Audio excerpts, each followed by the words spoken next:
What's up everyone? Welcome back. In this video we're talking about the navigation view. Now this is a container that we can put our views inside. And the reason we do so is because the navigation view has a bunch of really cool features that we can then use, and it makes our life super easy as developers. So when we're in a navigation view, we can easily add a title using the navigation title at the top. We can also add buttons on the top left or top right of our screen using the navigation bar. And most importantly, when we're in a navigation view, we can use a navigation link, which is a super easy segue that we can use to just go to the next screen, and it has a nice UI effect that pushes from the right to the left side of the screen. As you'll see, there are a whole bunch of other cool features that come by default with the navigation view. And as you start building your apps, you're probably going to end up using navigation view in a lot of your view hierarchies because it just has so many handy features built in. Two things I want to point out before we begin, and the first is that the navigation view will look a little different on different devices. So how it looks on an iPad versus an iPhone might be different, and there's something called a navigation view style which we can use for that.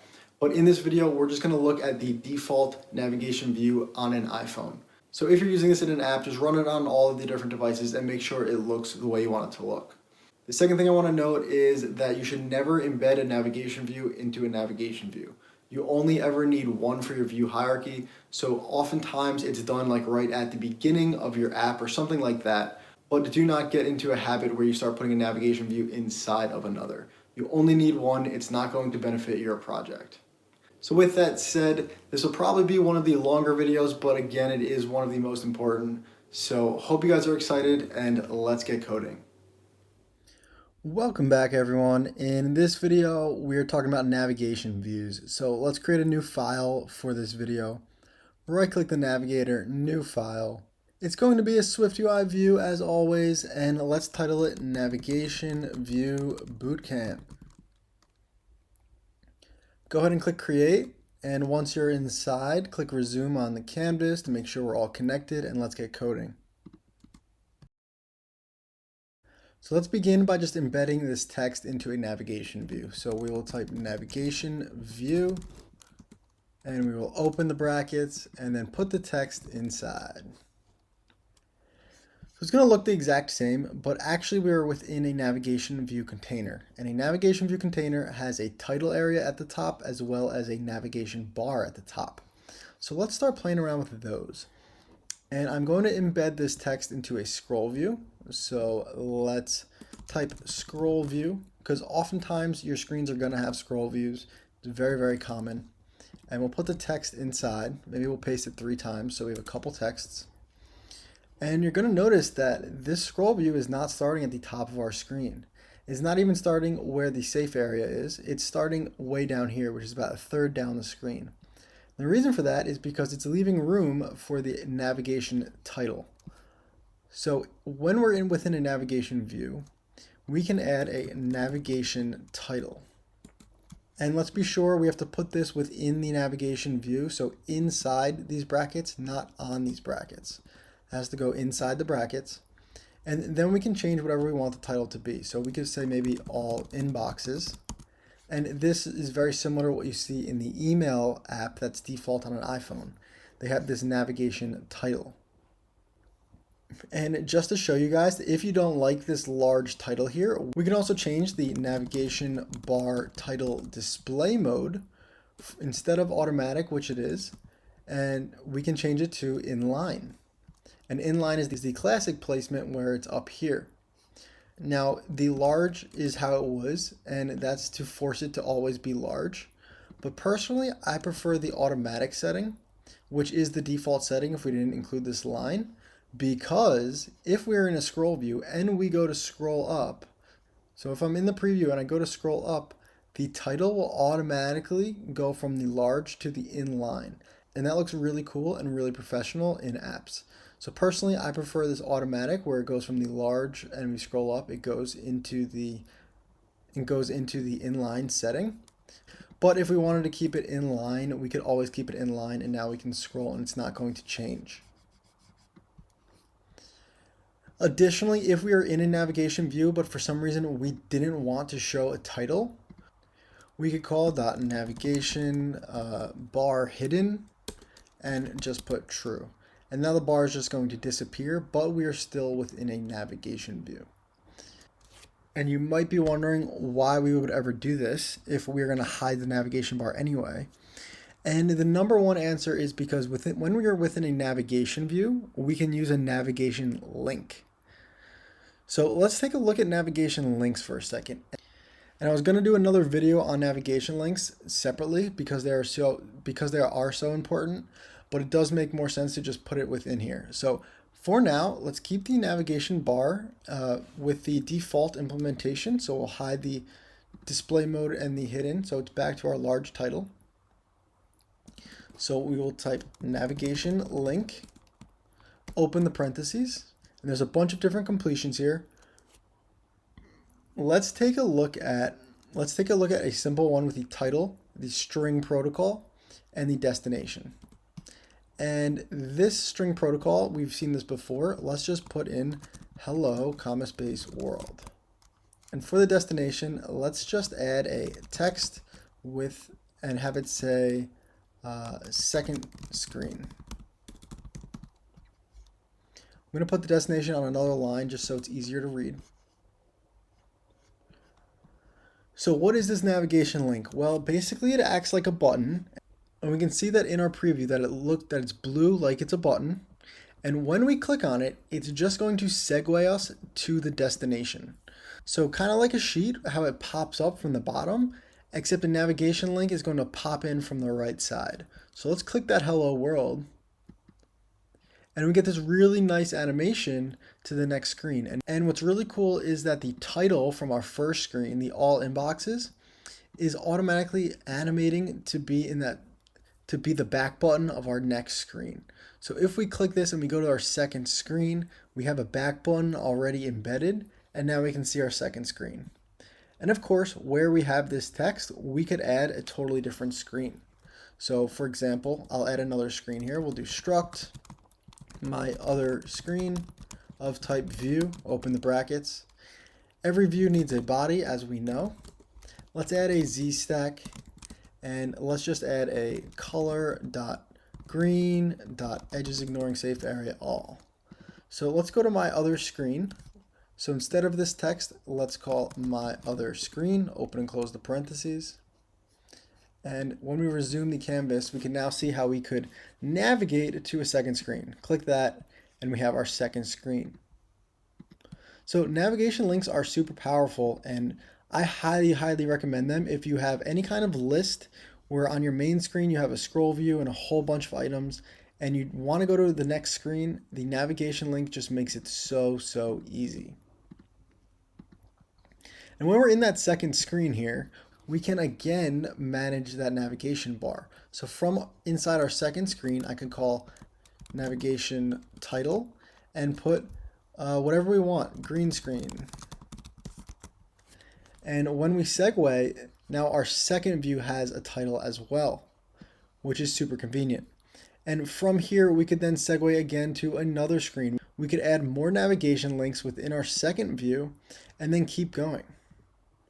So if I added a navigation link and we did the title string protocol and we did click here, and our destination, let's make a text third screen. Now we can click from our first screen to go to our green screen, and then I have a navigation link within the green screen. I can click there and it will go to our third screen. And you could continue like this a whole bunch of times in your app. So now we're starting to see the power of the navigation view because we can segue with navigation links. We have these back buttons already installed for us, and we have the ability to add titles to each of these screens. So it's definitely super useful, and if you're just starting out, I would definitely recommend to try to use a navigation view for managing your view hierarchy, because it is easier to work with than like sheets and animations. So we got this really nice effect with very little code. Let's finish up here with some additional information that's probably pretty useful. So as I mentioned before, we could hide a navigation bar. So in our second screen, let's call .NavigationBar hidden true.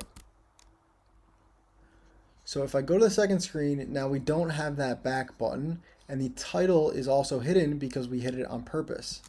And this is a very realistic situation in a lot of your apps because you don't always want that default title placement. You don't always want that default back button.